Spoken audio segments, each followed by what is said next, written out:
All right. Good afternoon, everyone. My name is Elijah Felix, um, leadership, learning, and development expert.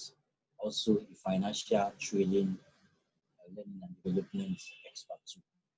I basically trade binary options and the forex market. Uh, the purpose of this presentation is actually just to give an intro on what it is to be uh, in the forex market, to participate in the forex market. Like, is forex a game of chance or an act of precision? So as you can see from the slide, the title of the presentation is Forex, a game of chance or an act of precision. Now, a lot of persons wonder what Forex is all about. Forex simply means foreign exchange. And then this presentation, we are going to have an introduction, the background. Of course, we're going to talk about the main argument. Is it a game of chance or an act of precision? And then, of course, conclusion. Now, capital markets, otherwise known as financial markets, it's more like a market where debts are paid over a period of time, especially through financial assets, and they have these assets have the opportunity to gain value or lose value over a period of time. So capital markets is a market where financial assets gain value or lose value over a period of time, and then enables players to either buy or sell to manage their debt or the assets. And then the type of financial markets we have. Meanwhile, the financial market can be speculative in nature, means that you either predict or as a trader, you actually make your financial decision, make your trading decision or trading transaction based on either the value gaining, the assets gaining value over a period of time or losing value over a period of time. So that's why it's called speculative markets. So we have different type of capital markets or financial market. We have the stocks, we have hedge funds, we have futures, and we have forex. So for the purpose of this presentation, we are focusing more on the forex, which is foreign exchange. Now, the largest of the financial markets or capital market is called the foreign exchange market. So the foreign exchange market, we have a volume of daily average volume of about 5.1 trillion US dollar being traded every day in the market. And as you can see, it's much greater than the New York Stock Exchange. In the world, the New York Stock Exchange is the biggest stock exchange in the world with an average trading volume of over 2.4 billion US dollar daily. Now, the forex market is several times bigger than the stock market, so making it the largest of the financial market in the world. And then the players in the capital market and the foreign exchange market specifically. Of course, we have different players in the capital market. We have hedge funds, we have banks, we have companies, we have government policies, government rules, and what have you. But for the purpose of this presentation, I'm focusing more on the foreign exchange. So now for the foreign exchange, the players in the foreign exchange we still have large multinational companies that need to transact their goods, basically commodities, in foreign currency. For instance, here in Nigeria, you see multinationals like crude oil companies like ExxonMobil and the rest. They buy crude oil to refine, or they import or they export um, refined oil produce. So this involves exchange of currencies. Then if you talk about large commercial banks, they basically trade with these multinational companies and also control the rise and fall of the market with respect to government policies in different countries. So these are the players in the forex market. And so the forex market is more like the simultaneous buying and selling of a currency, because currencies are always being traded in pairs. For instance, you have the euro US dollar versus the Japanese yen. As you're selling the euro, as the euro US dollar rather, as you're selling the euro to buy the US dollar, you are actually buying the US dollar and selling the euro. The same thing with the US dollar against the Japanese yen. You are selling or you are buying the US dollar to buy or sell the Japanese yen. So currencies are traded in pairs, and then whatever you do, you don't buy a particular currency alone. As you are buying, you are selling the other one. As you are selling, you are buying the other one. So it's a simultaneous, it occurs simultaneously. Now, a bit of history. Prior to 1971, during the wake of the Second World War, there was this conference, they called the Bretton Woods Summit or something. That was in 1944, where during the wake of the Second World War, different countries came together and decided, okay, they are going to have an exchange of a currency in which they are going to exchange their currencies, medium of exchange to support ease of transactions between countries at that time. So it was agreed upon that the US dollar would be the medium of exchange at that time. And then they pegged the US dollar at that time to 35 ounce good, which was worth about $35 at that time. $1 was worth 35 ounces of good at that time. So we pegged the US dollar to 35 ounces of good. So it was more like a stable or flat exchange rate. It was not floating. It was just pegged at that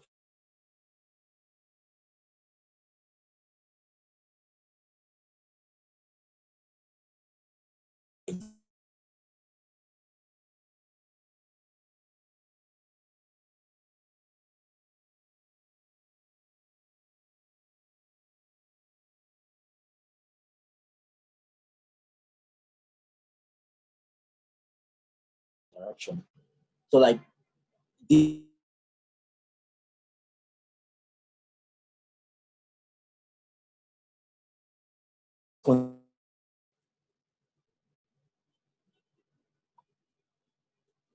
I'm sorry about that. I'm having a bit of interference from somewhere. So let's just continue. As I was saying, the exchange rate was pegged at 35 ounces of good.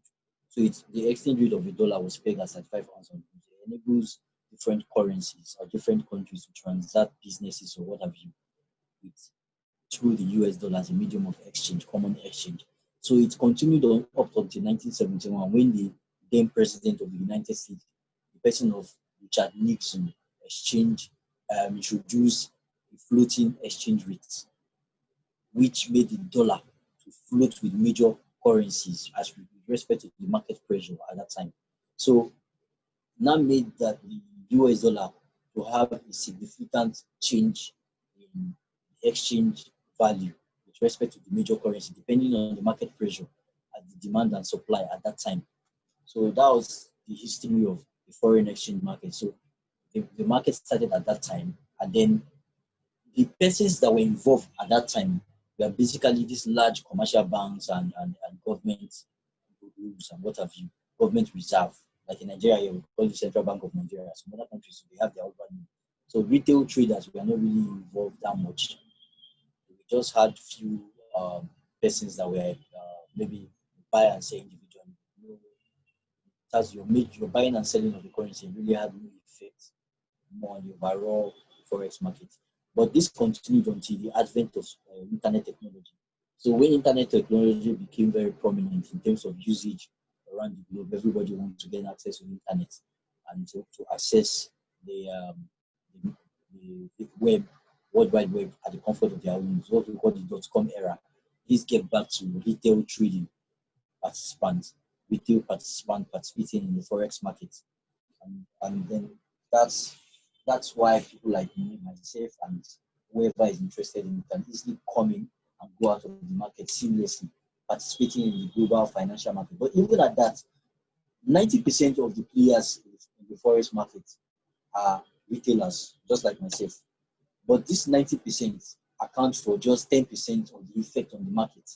So the other 90% effect of the market is being controlled by 10% of the other market makers, which are government bureaus, government agencies, large commercial banks, and multinational companies. These people, they as small as they are in number, they actually decide the direction of the market with respect to time. Now, There are different ways of analyzing the forex market. We have two types of ways of analyzing the forex market. We started with fundamental analysis. Prior to the before the 1980s, that was prior to the advent of internet technology. People speculate in the market based on news. So we call it fundamental analysis. You listen to government policies from government rules or government directive as regard to trades, transactions between country, commodity sales, import, export duty, and all these things to make decision on the direction the market will go to. But as soon as the advent of internet technology came up, we now had the issue of real-time statistical reliable elements. We call them charts that will be able to display with respect to the market pressure or market data at that time. So we entered into another phase of analyzing the market, which is called technical analysis. So there was a combination of both fundamental and technical analysis at that time. And then I'm going to still do another presentation later on the issue of charting, the history of charting in the market, and then how the candlestick chart came about and all these things. But for now, let's just limit it to the scope of this presentation, just basics on the forex market, on whether it's a game of chance or an act of precision. So then the other type of analysis is called technical analysis. Technical analysis, basically, technical analysis has to do more with looking at the quotes from real-time charts. Now, the charts are a mathematically or statistically reliable values or data that can display the direction of the market in a particular time, the direction in which the market is going to. So the chart is a reflection of human activities over a period of time. So now, the way this thing works is fundamental analysis drive the sentiment of the market. When government are making policies, that okay, this is where the market will go to, this is the direction of the market, and this is based on, let's say, they are cutting down export or import duty on a certain country, but they are trying to import large commodity, let's say crude oil to a certain country, but they are actually having a problem trade deal with another country. This affects the general sentiment of the market, and then is reflected in the chart.